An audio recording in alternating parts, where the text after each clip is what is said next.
Selamat malam teman-teman semuanya. Kita berjumpa lagi dalam acara IG Live ya, Leadership Gen Z Talk Series. Dan malam ini saya ingin mengupas terkait dengan kenapa sih HR sama Gen Z itu kok sering sekali gagal nyambung pada saat proses interview di perusahaan gitu ya. Nah, kenapa saya cerita dulu ya gitu ya, kenapa saya mengambil judul ini gitu ya sebagai topik utama dalam pembahasan untuk IG Live malam ini adalah pertama, minggu lalu salah seorang Gen Z menyampaikan ke saya gitu, Bu, Gen Z itu bukannya gak mau kerja, Bu. Gen Z itu mau banget kerja. Gen Z itu bisa kerja, Bu, gitu ya. Tapi syaratnya cuma satu. Ya. Apa syaratnya gitu ya? Jangan ada interview dari HR. Jadi ceritanya Gen Z ini berpikir bahwa proses interview yang sering sekali kita lakukan sebagai orang HR itu adalah proses yang dalam tanda kutip sangat menakutkan buat mereka, gitu ya. Jadi mereka mengatakan Gen Z itu bisa kerja, Gen Z itu mau kerja asalkan nggak ada interview, gitu ya. Itu yang pertama. Itu baru minggu lalu. Kemudian yang kedua, beberapa waktu yang lalu saya diskusi dengan sejumlah Gen Z dan mereka menyampaikan opini. Beberapa di antara mereka itu menyampaikan opini ke saya bahwa oh iya, sekarang itu kalau mudah diterima di perusahaan itu karena dia pasti punya orang dalam, gitu ya. Jadi satu, dari perspektif Gen Z, satu, bahwa proses interview itu adalah proses yang menakutkan. Kemudian yang kedua adalah kalau diterima di perusahaan itu karena punya koneksi orang dalam. Nah, itu dari perspektifnya Gen Z. Dari perspektifnya HR sendiri seperti apa? Saya ngobrol panjang lebar dengan sejumlah teman gitu ya, di teman-teman HR menyampaikan ke saya, satu, Gen Z ini kadang-kadang attitude-nya bermasalah ya, gitu ya. Attitude-nya bermasalah itu ditunjukkan oleh perilaku yang seperti apa, gitu ya. Bisa dengan pada saat Zoom dia asal-asalan. Pada saat interview melalui Zoom, Gen Z ini menggunakan AI untuk bisa memberikan jawaban. Kebayang ya? Jadi bukan dia yang menjawab tetapi AI. Kemudian yang kedua, bisa pada saat dia datang terlambat interview, dia kemudian tidak memberikan informasi kepada HR gitu ya. Tiba-tiba aja dia datang. Padahal waktunya sudah lewat jauh gitu ya. Kemudian belum apa-apa, kebanyakan Gen Z itu sering sekali secara kompetensi belum tentu bisa kerja. Tetapi gaji minta tinggi karena mereka melihat bahwa kebutuhannya cukup tinggi sehingga mereka selalu meminta gaji tinggi, gitu kan. Itu fenomena yang ada gitu ya. Belum lagi Gen Z pada saat interview, Gen Z ini kalau jawab itu pendek-pendek gitu ya. Itu pendek-pendek sekali. Nah, kita akan kupas gitu ya, apa yang menjadi akar masalah dan bagaimana solusi untuk bisa menyambungkan antara HR gitu ya dengan Gen Z ini. Akar masalah ini dari perspektif saya gitu ya. Yang pertama, kita sebagai orang HR kadang-kadang kita punya ekspektasi yang cukup tinggi loh gitu ya. Kita sering sekali, kita tahu ya sebagai HR kita banyak menggunakan formula STAR gitu ya, BEI, Behavioral Event interview berbasis perilaku pada saat kita melakukan interview kandidat gitu ya. Itu ekspektasinya cukup tinggi gitu ya. Kemudian yang kedua gitu ya, sebagai orang HR juga kita berharap kandidat itu bisa komunikatif. Padahal hari ini Gen Z itu kebanyakan, saya tidak mengatakan semua, tetapi kebanyakan itu kurang komunikatif gitu. Kemudian akar masalah dari perspektifnya Gen Z itu apa? Satu gitu ya, mereka ini menyampaikan ke saya, kenapa waktu saya tanya ya, kenapa nak kamu mengalami kesulitan dalam proses interview gitu ya? Iya Bu, karena kami tidak tahu harus menjawab apa ke HR. Kami tidak tahu, kalau ditanya oleh orang HR, kami tidak tahu harus menjawab apa gitu ya. Kalaupun kami tahu, kami nggak pede Bu gitu ya. Jadi ada masalah di mana si Gen Z ini gitu ya tidak tahu harus menjawab apa. Dan kalau dia tahu jawabannya, mereka tidak cukup percaya diri secara lugas untuk menyampaikan ke HR terkait dengan paparan atau jawaban yang diminta oleh HR gitu ya. Nah, akar masalahnya mengapa mereka menjadi seperti demikian gitu ya, di buku saya ada, ya memang Gen Z ini tumbuh besar bersama dengan dunia digital, gadget gitu ya. Mereka lebih nyaman kalau texting, bukan bicara langsung dengan generasi yang lebih tua gitu ya. Mereka nyaman dengan texting. Barusan juga tadi malam gitu ya, ada salah seorang Gen Z gitu ya yang ingin curhat ke saya sampaikan karena saya sibuk, saya sampaikan nanti ya kita telepon by phone. Bu, gimana kalau kita texting aja gitu ya. Kebetulan saya capek banget semalam. Terus barusan tadi saya sampaikan nanti setelah IG Live kita diskusi langsung ya gitu ya. Jadi banyak sekali Gen Z yang mengalami kesulitan ketika harus berkomunikasi langsung dengan generasi yang lebih tua. Ini perspektif atau akar masalah dari perspektif saya terkait dengan kenapa kurang nyambung antara kandidat Gen Z dengan HR gitu ya.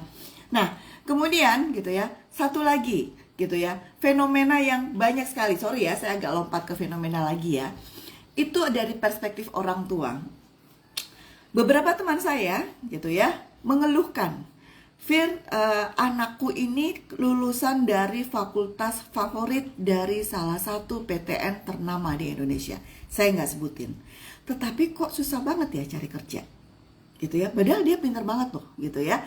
Ini feelingku karena di akhir-akhir tuh ya, dia biasanya diterima lolos, tapi kemudian di akhir, interview akhir biasanya gagal di situ gitu kan. Itu curhatan dari salah seorang teman saya. Kemarin lagi teman saya pun bercerita bahwa dia mengalami kekhawatiran gitu ya. Aku khawatir nih anakku mau lulus kuliah. Aku khawatir kalau kemudian anakku itu tidak diterima masuk perusahaan gitu. Gimana ya caranya ya mengelola ini atau mengantisipasi supaya anakku bisa mendapatkan peluang kerja gitu ya, memperbesar peluang kerja dan bisa mendapatkan pekerjaan yang diminati gitu ya, yang diinginkan. Maka bahasan malam ini adalah kita akan banyak bicara terkait dengan itu gitu ya. Nah, kemudian apa yang menjadi solusi kalau tadi saya bicara fenomena gitu ya dari perspektif Gen Z, dari perspektif HR dan orang tua, kemudian saya bicara juga mengenai apa yang menjadi akar masalah. Satu, HR punya ekspektasi terlalu tinggi dan fokus kepada metodologi terkait dengan BEI gitu ya, interview berbasis perilaku, dan Gen Z-nya sendiri gitu ya, dia sendiri tidak tahu siapa dirinya dan dia tidak percaya, sehingga itu menyebabkan dia tidak percaya diri dan dia kurang mampu untuk berkomunikasi secara tepat dengan generasi yang lebih tua. Itu akar masalahnya. Nah, apa yang menjadi solusi? Teman-teman kalau ada pertanyaan boleh langsung ditanyakan ya. Apa yang menjadi solusi? Pertama teman-teman, kita sebagai orang HR gitu ya, kita tahu bahwa saat ini Gen Z ini itu memang mengalami kesulitan dengan proses komunikasi. Saya tidak mengatakan semua Gen Z gitu ya. Mostly Gen Z itu mengalami kesulitan. Jadi ditanyanya apa gitu ya, jawabannya pendek-pendek gitu ya. Kalau kita mengejar dengan formula interview berbasis perilaku, yaitu formula STAR gitu ya, situation, task, kemudian action sama result gitu ya, saya agak kurang yakin mereka bisa menjelaskan secara komprehensif gitu ya. Sehingga yang harus kita lakukan pada saat interview itu apa? Satu, building rapport kita memang harus panjang gitu. Saya paham kalau kita sebagai orang HR di perusahaan, apalagi kalau yang kita interview itu banyak banget gitu ya, maka biasanya kita nggak terlalu banyak untuk building rapport, kemudian kita langsung fokus kepada pertanyaan-pertanyaan yang menggali atau menggunakan STAR tadi gitu ya. Tetapi gitu ya, dalam kasus Gen Z ini memang kita harus spend waktu yang lebih lama gitu ya, lebih lama. Kalau saya dulu interview itu satu kandidat nggak nyampe 10 menit. Kalau saya lihat, ya ini jangan ditiru ya, karena ini bicara masalah jam terbang. Kalau misalnya dalam proses 5 menit pertama saya tidak mendapatkan sesuatu yang menarik gitu ya, itu biasanya cepat gitu, nggak nyampe 10 menit udah keluar ruangan, dan itu tim saya udah tahu tuh, oh berarti dia gagal nih gitu ya. Tapi kalau dia menarik, biasanya saya akan elaborasi sampai bisa lebih dari 1 jam untuk interview.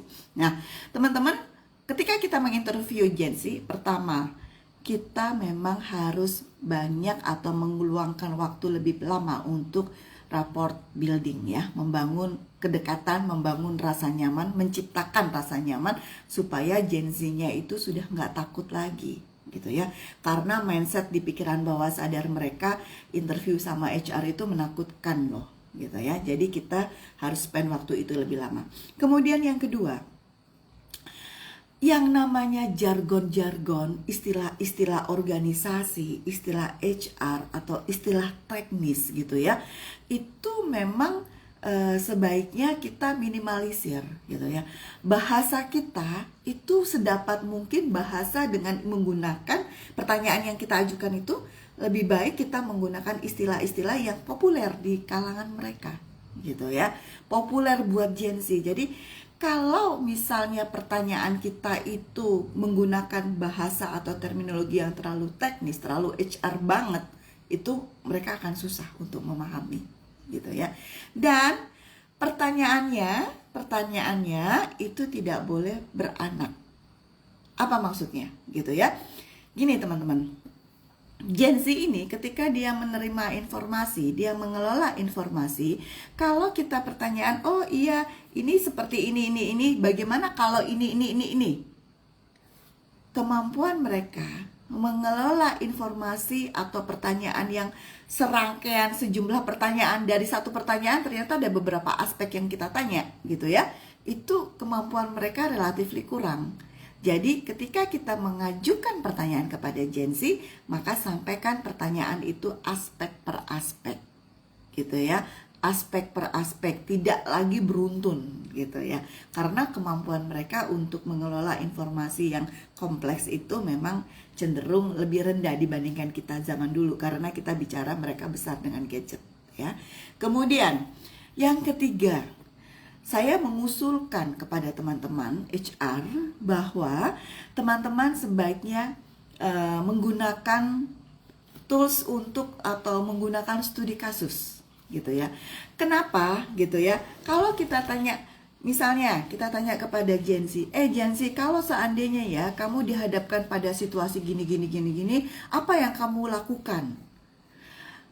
Ketika mereka membayangkan itu, panjang lebar kita menjelaskan konteks gitu ya, dan meminta dia untuk memunculkan respon atau jawaban yang komprehensif atas kompleksitas konteks yang kita sampaikan dalam pertanyaan itu akan membuat mereka bingung. Jadi, usulan saya adalah teman-teman bikinlah studi kasus buat Gen Z pada saat interview gitu ya. Berarti bukan interview murni dong. Iya, gitu ya. Iya, tapi kan kita harus adjust dengan karakteristik mereka gitu. Jadi, buatlah studi kasus, tetapi pastikan di dalam studi kasus itu ya, itu pertanyaannya atau penjelasannya atau narasi yang kita cantumkan itu, satu, ada gambar. Yang kedua, kalimatnya jangan panjang-panjang. Kalau zaman dulu, zaman saya, zaman kita gitu ya, itu studi kasus itu bisa berapa halaman. Dan kita diminta untuk menganalisis atau mencerna untuk mengidentifikasi akar masalah. Hari ini, berikan studi kasus yang ada gambarnya, mungkin dalam bentuk kartu, yang ada gambarnya, kemudian tanyakan pertanyaan. Berikan 2 maksimal 3 kalimat. Ada konteks 1 kalimat atau 2 kalimat, kemudian pertanyaan 1 atau 2 kalimat. Ajukan itu pada saat interview gitu ya. Karena apa? Kalau kita dengan panjang lebar, jadi STAR yang tadi gitu, yang biasa kita pakai gitu ya, kalau kita sampaikan secara verbal, mereka akan bingung memprosesnya. Tapi kalau kita sampaikan dalam bentuk visual, mereka akan lebih mudah untuk mencerna apa yang kita maksud, apa yang kita butuhkan, jawaban apa yang kita butuhkan gitu ya. Jadi yang pertama tadi building rapport, kemudian yang kedua adalah kita menghindari jargon yang terlalu teknis, yang ketiga adalah toolsnya, kemudian yang keempat adalah kembali ke toolsnya gitu ya. Alangkah lebih baik gitu ya, kita meminta mereka gitu ya, kalau mereka untuk menyampaikan CV-nya tidak hanya CV dalam bentuk PDF atau dalam bentuk kertas gitu ya. Mintalah mereka untuk menceritakan pengalaman mereka atau menceritakan portofolio mereka melalui video, gitu ya. Video singkat bagaimana dia akan menceritakan itu, gitu ya. Karena Gen Z itu akrabnya dengan media sosial, akrabnya adalah dengan gadget. Jadi mintalah dia bikin video yang menceritakan mengenai portofolionya, gitu ya. Itu yang bisa kita pakai, gitu.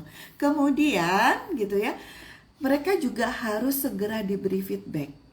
Jadi Gen Z ini maunya apapun yang mereka tanyakan, apapun yang mereka utarakan, mereka itu maunya langsung diberi feedback. Jangan heran kalau di interview pertama itu mereka langsung bisa menanyakan, saya dapat gaji berapa, gitu ya. Kemudian yang kedua adalah, saya kalau dipromosi kira-kira kapan saya bisa dipromosi. Jadi kalau dulu, zaman dulu itu pertanyaan nanti dulu, kerja dulu, baru kita bertanya apa reward atau promosi untuk kita dan berapa gaji kita, gitu ya. Tapi di Gen Z tidak, gitu ya. Jadi kita harus clear di awal bahwa berapa gajinya, gitu ya, apa yang dia terima dan situasi atau permasalahan apa yang akan dia hadapi. Itu pun bisa kita sampaikan atau kita tanyakan melalui kartu tadi, gitu ya. Kartu yang ada visual, suruh dia untuk menjelaskan, suruh dia untuk memberikan jawabannya, gitu ya. Mereka sangat mudah untuk distimulus dengan gambar, dengan visual, bukan dengan verbal. Ya, saya ulangi lagi, Gen Z ini akan lebih mudah untuk menyampaikan konsepnya, menyampaikan idenya, memberikan jawabannya kalau stimulasinya dalam bentuk visual, gitu ya. Jadi kalau kita cecah dengan pertanyaan-pertanyaan, mereka merasa diinvestigasi dan mereka merasa insecure, gitu ya. Jadi gambarannya seperti itu. Nah, untuk Gen Z sendiri, apa sih yang sebetulnya dibutuhkan? Ini catatan saya banyak banget ya. Jadi memang gitu ya, teman-teman Gen Z gitu ya, teman-teman itu pertama harus mengubah mindset dulu. HR itu nggak menakutkan, interview itu tuh wajib.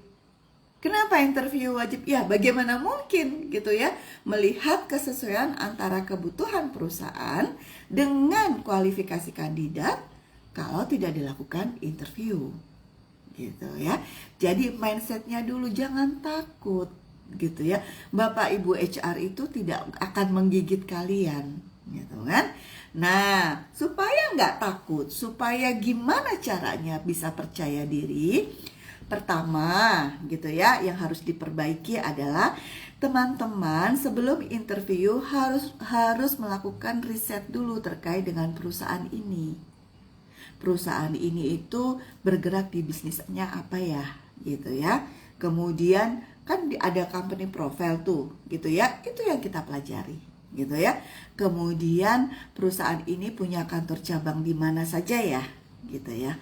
Kemudian gimana sih environment perusahaan ini, gitu ya. Industri ini itu masalahnya apa ya, gitu ya. Contoh, industri logistik. Hari ini yang namanya logistik, perusahaan logistik itu luar biasa sekali, gitu ya. Karena kita semua kalau beli kan sekarang online ya, gitu ya. Retail itu kecil banyak banget, gitu kan. Semua orang hari ini itu bisa menjadi agen logistik, gitu ya. Asal punya uang, di rumah juga bisa bikin tuh agen logistik. Nah, challenge-nya apa tuh, gitu ya, dengan banyaknya kompetitor perusahaan logistik. Nah, cari tahu itu, gitu ya. Semisal kalau kalian apply ke perusahaan logistik, cari tahu dulu industrinya, apa masalah di industri ini, gitu ya. Itu bisa kalian lakukan riset. Yang ketiga adalah terkait dengan etika, gitu ya. Etika atau etiket lah, bukan etika, etiket, tata krama, gitu ya. Jadi gitu ya, kalau kalian interview melalui Zoom misalnya, pastikan bahwa koneksinya sebelum misalnya interviewnya jam 8, sebelum jam 8 tuh pastikan semuanya itu lancar, gitu ya. Kemudian backsound segala macam di belakang itu pastikan itu pilih tempat yang gak terlalu berisik. Kemudian yang ketiga, pakaian juga harus yang sopan gitu ya. Tunjukkan bahwa kalian itu profesional. Etiket ini penting sekali, dan pada saat bicara itu ngelihat mata kita, itu ngelihatnya ke matanya HR, bukan mata kita melihat ke lain untuk mencari jawaban dari ChatGPT. HR itu tahu loh gitu ya, kalian itu fokus ke mereka atau kalian fokus ke jawaban dari ChatGPT. Ya, jadi etiket itu penting sekali gitu ya. Kemudian kalau kalian mau melakukan interview secara offline, maka H-1 itu sebaiknya kalian survei lokasi dulu gitu ya. Saya interview jam berapa? Saya rencana mau naik apa? Gitu ya. Jam berapa saya harus berangkat dari rumah? Dan tiba di perusahaan itu sebaiknya paling lambat itu adalah 15 menit sebelum waktu interview. Itu paling lambat. Gitu ya. Kenapa Bu? Gitu ya. Karena kita kalau habis dari perjalanan pasti kita pengen sedikit rapi-rapi lah gitu ya. Di kamar kecil kita pengen rapi-rapi gitu ya. Kita juga nggak pengen tiba-tiba langsung masuk gitu ya. Bu, gimana kalau saya sudah datang 15 menit sebelumnya, tapi ternyata interviewnya itu molor, HR-nya yang telat datang, gitu ya, telat mulai, gitu kan? Maka kalau itu terjadi teman-teman, ya nggak apa-apa, gitu ya. Jangan langsung pulang, jangan pundung, jangan ngambek, gitu ya. Nggak apa-apa teman-teman, kita harus menunjukkan profesionalitas kita terlepas dari siapapun, apakah itu HR, apakah itu perusahaan kita mungkin memperlakukan kita kurang profesional, tetapi profesionalitas kita tetap kita harus tunjukkan, gitu ya. Nah itu, kemudian ini penting sekali, kalian harus melakukan SWOT analysis terkait dengan apa yang menjadi kelebihan saya, apa yang menjadi kekurangan saya, apa yang menjadi peluang untuk masa depan saya, apa yang menjadi ancaman untuk peluang untuk pekerjaan saya yang saya inginkan. Itu kalian perlu lakukan itu, gitu ya. Kalau SWOT analisis sudah dilakukan, bikinlah yang namanya IDP. Bikinlah roadmap. IDP itu apa? Individual Development Plan. Kalian bikin roadmap. Saya tahun depan saya ingin menjadi apa? Saya ingin duduk di posisi apa? Bekerja sebagai apa? Nah, kemudian untuk mencapai tahun depan itu kalian sudah punya action plan. Saya akan melakukan ini, misalnya saya mau belajar training digital marketing misalnya, gitu ya. Karena saya ingin menjadi marketing gitu ya, berkarir di bidang marketing. Saya mau belajar ini. Maka tulislah apa itu action plan yang akan kalian lakukan dan lakukan action plan itu. Gitu ya. Tahun berikutnya saya mau sudah menduduki posisi apa, misalnya saya sudah menduduki posisi sebagai supervisor.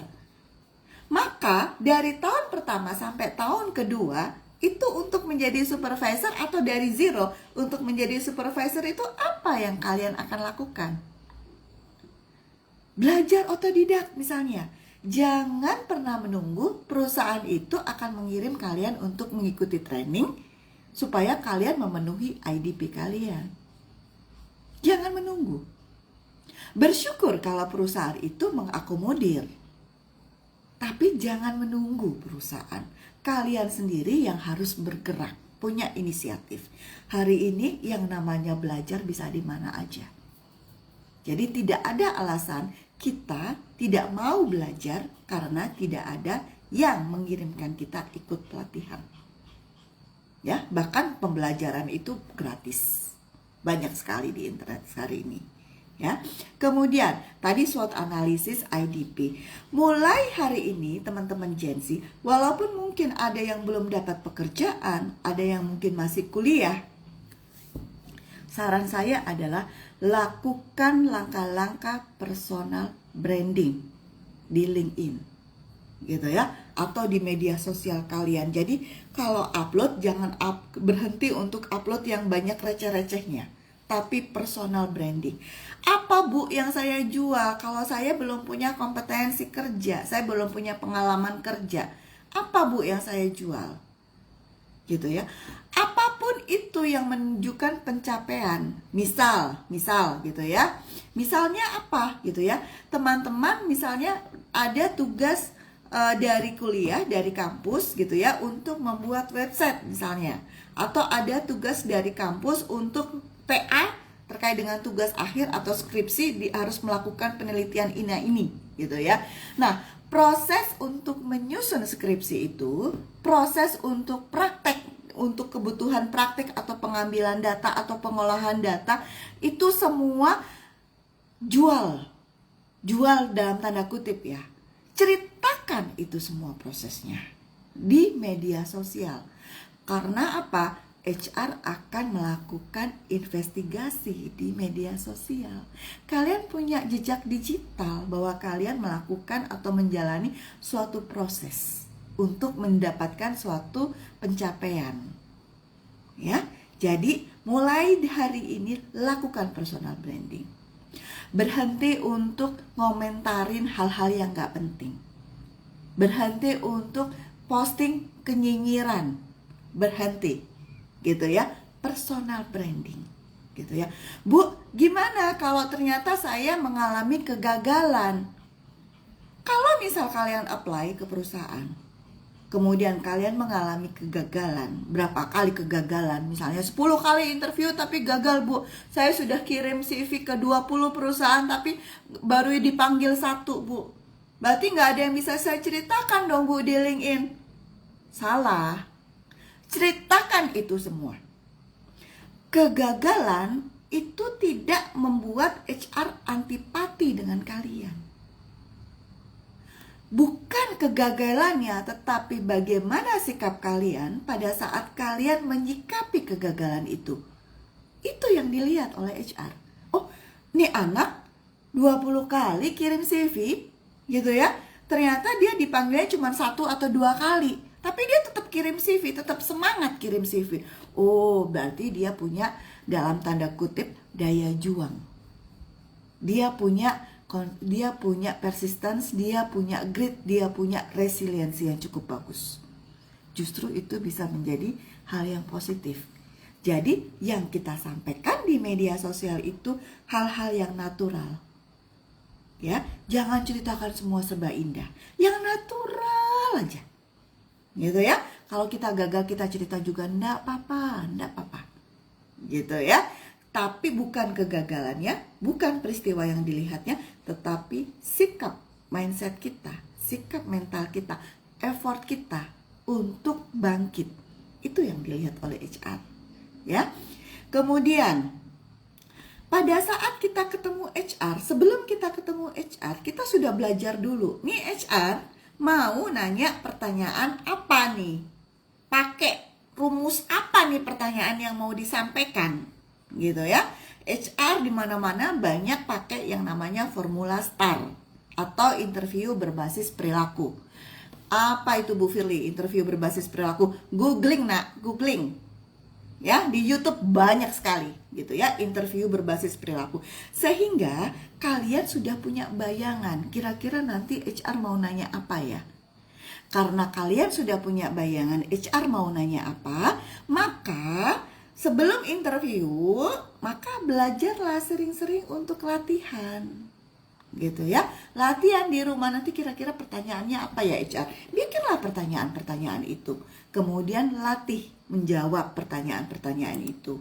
Gitu ya. Saya tidak mengajarkan mengenai STAR-nya. Saya yakin yang namanya Gen Z itu soal knowledge nomor 1 untuk cari.